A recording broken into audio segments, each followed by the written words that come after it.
Maombi ya neema. Maana ya neema, neema ni nini?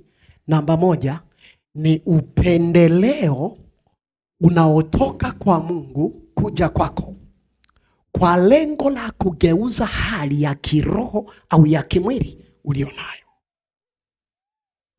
Namba mbili ni upendeleo unaoachiriwa bila gharama ya kujishughulisha sana kwa nguvu nyingi, kwa sababu ni neema.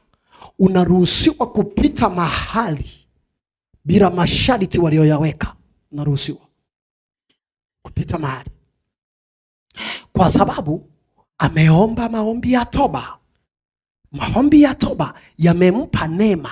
Neema ni kibali ambacho ulikuwa haustahili kuwa nacho, lakini kwa sababu ya maombi ya toba ulioyaomba, neema zimeachiliwa.